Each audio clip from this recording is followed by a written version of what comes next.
दोस्तों नमस्कार, स्वागत है आप सभी का मेरे YouTube channel facts behind news by Ashish में। दोस्तों, लोकतंत्र में इलेक्शन चुनाव लगातार चलते रहते हैं। कभी विधानसभा के चुनाव, कभी लोकसभा के चुनाव, कभी नगर निगम के चुनाव, कभी पंचायत के चुनाव। इस बार बारी है जुलाई 2022 में राष्ट्रपति चुनाव की, क्योंकि वर्तमान राष्ट्रपति श्री रामनाथ कोविंद जी का कार्यकाल 24 जुलाई को समाप्त हो रहा है। जैसा कि संविधान में वर्णित है कि राष्ट्रपति का पद कभी खाली नहीं होगा और वर्तमान राष्ट्रपति के कार्यकाल पूरा होने से पहले नए राष्ट्रपति का चुनाव कर लिया जाएगा। इसी के तहत 18 जुलाई को चुनाव संपन्न होना है। इस बार मैदान में विपक्ष की तरफ से यशवंत सिन्हा जी और सत्ता पक्ष की तरफ से एनडीए की तरफ से द्रौपदी मुर्मू जी को अपना उम्मीदवार बनाया गया है।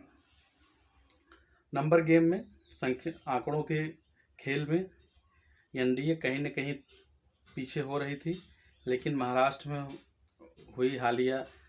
में संपन्न हुई हालिया राजनीतिक घटनाक्रम के बाद एक स्टेट में और उनका समर्थन बढ़ गया है। उसके बाद उड़ीसा की शासन सरकार, बीजू जनता दल और आंध्र प्रदेश की सरकार ने एनडीए की उम्मीदवार द्रौपदी मुर्मू जी को अपना समर्थन दे दिया है, जिससे लगभग यह तय माना जा रहा है कि एनडीए की उम्मीदवार द्रौपदी मुर्मू जी भारत की अगली राष्ट्रपति बनेंगी।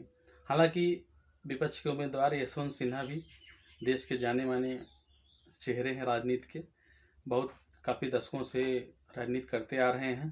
2014 के बाद से वो भाजपा सरकार का मुखर विरोध करते आ रहे हैं।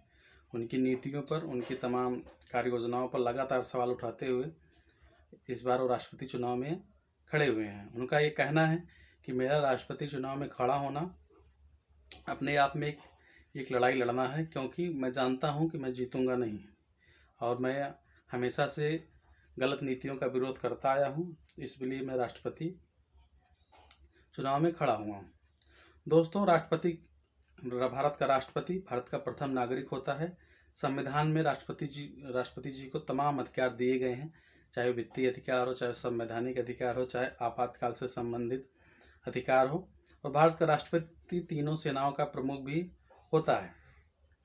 राष्ट्रपति का चुनाव अपने आप में एक दिलचस्प प्रक्रिया होती है, एक जटिल प्रक्रिया होती है, क्योंकि राष्ट्रपति सीधे जनता के माध्यम से नहीं चुने जाते। वो जनता द्वारा चुने गए जनप्रतिनिधियों के माध्यम से चुने जाते हैं, जिसमें जनता द्वारा निर्वाचित सांसद, राज्यसभा, लोकसभा और देश के तमाम विधानसभाओं के विधायक उनमें शामिल होते हैं। चूँकि राष्ट्रपति के चुनाव की प्रक्रिया में संसद शामिल होती है, तो संसद का हिस्सा है राज्यसभा, इसलिए राज्यसभा भी राष्ट्रपति के चुनाव में शामिल होती है। लेकिन इस पूरी चुनाव प्रक्रिया में, चाहे वो विधानसभा के हों चाहे लोकसभा की, नॉमिनेटेड जो नामित सदस्य होते हैं वो भाग नहीं लेते, क्योंकि राष्ट्रपति जनता द्वारा चुना जाता है। दोस्तों, भारत का राष्ट्रपति भारत का प्रथम नागरिक होने के साथ साथ भारत का संवैधानिक प्रमुख भी होता है और भारत के राष्ट्रपति को पूरे देश का अभिभावक भी माना जाता है। राष्ट्रपति पद को लेकर तमाम अटकलें, तमाम विवादों को जन्म दिए जाता रहा है। हालांकि इसमें कई बार राष्ट्रपति की भूमिका भी संदिग्ध हो जाती है।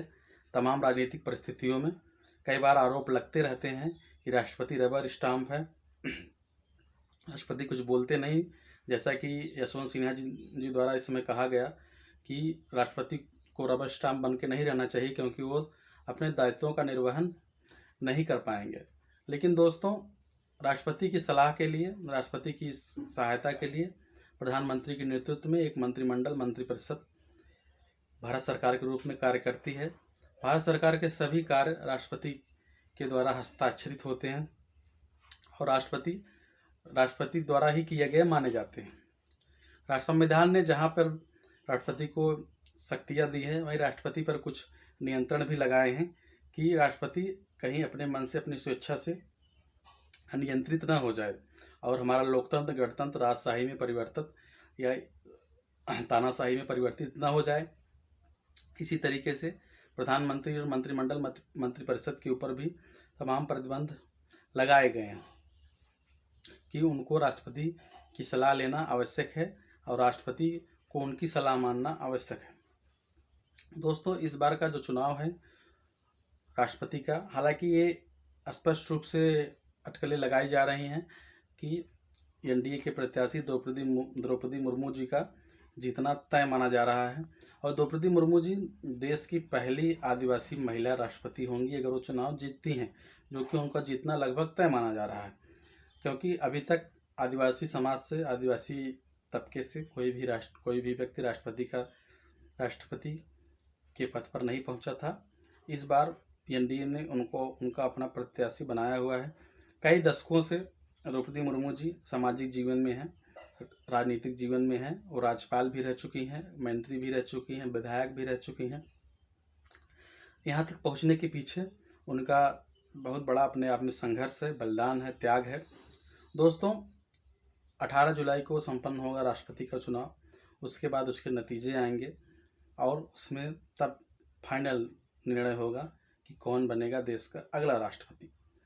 इसी के साथ मैं अपनी वीडियो को यहीं ख़त्म करता हूं। अगर ये वीडियो आपको पसंद आया हो तो मेरे चैनल को लाइक करें, सब्सक्राइब करें और इस वीडियो को ज़्यादा से ज़्यादा शेयर करें। आप सभी का बहुत बहुत धन्यवाद।